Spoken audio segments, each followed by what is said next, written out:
कुमार का जाना तय है। ये सिर्फ मैं नहीं कह रहा हूं, 1-1.5 महीने से आप जैसे कई पत्रकार जो खुद सभाओं में गए हैं, दिल्ली में बैठ के विश्लेषण नहीं कर रहे हैं, पटना में बैठकर आकलन नहीं कर रहे हैं, जो सभाओं में जा रहे हैं, जो एक्चुअली लोगों से सुन रहे हैं, उन जगहों पर लोगों का रिएक्शन देख रहे हैं जहां पर कोई नहीं जाता है। हम लोग जहां जा रहे हैं उन गांवों में, उन छोटे कस्बों में शायद ही कोई नेता कभी पहुंचता है,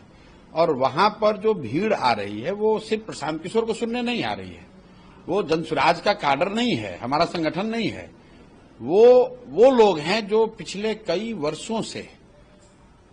ये जान रहे हैं कि जो यहां व्यवस्था है, जो 2 दलीय व्यवस्था है, राजद और नीतीश भाजपा का जो 3 दल का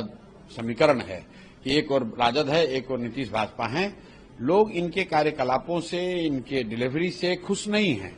लेकिन बावजूद इसके लोग उनको, उनमें से किसी एक को इसलिए वोट देते हैं कि उनके पास कोई विकल्प नहीं था, और एक धारणा बन गई थी कि बिहार में कोई विकल्प तो बन ही नहीं सकता इसके बाहर। लेकिन 3 बरस के जनसुराज के प्रयास ने लोगों में वो न सिर्फ विश्वास पैदा किया है, बल्कि उनको वो रास्ता भी अब दिख रहा है कि अच्छा ये एक विकल्प, ये एक रास्ता हो सकता है। मैं हर अपने इंटरव्यू में कहता हूं, भाषणों में भी कहता हूं कि ये कोई जरूरी नहीं है कि हर व्यक्ति जो बदलाव चाहता है वो जनसुराज को चाहता हो, ये मैं मानने को तैयार हूं, लेकिन बदलाव तो 100% लोग चाहते हैं। हर व्यक्ति चाहता है कि भाई बहुत हो गया, जाति पाति धर्म लड़ाई, एक दूसरे का डर दिखाकर वोट लेना। एक बार बिहार में बच्चों की बात हो, बिहार के बच्चों की बात हो, बिहार में शिक्षा रोजगार की बात हो, बिहार में पलायन कैसे रुकेगा ये बात हो, एक बार तो कम से कम कोई कहे कि भाई किस समय सीमा में बिहार के लोगों का पलायन, बच्चों का पलायन बंद होगा। अभी देखिए, मैंने 2 साल पहले एक ट्वीट किया था कि इस देश में कोई भी हादसा हो, हताहत होने वाले लोग बिहार के, उसमें कुछ न कुछ हताहत होने वाले लोग बिहार के होंगे ही होंगे। कश्मीर में आतंकवादी गोली चला दें तो मरने वालों में बिहार के लोग होंगे, कोई ट्रेन की दुर्घटना हो जाए उसमें मरने वालों में बिहार के लोग होंगे, कहीं फैक्ट्री में ब्लास्ट हो जाए वहां मरने वालों बिहार के लोग होंगे,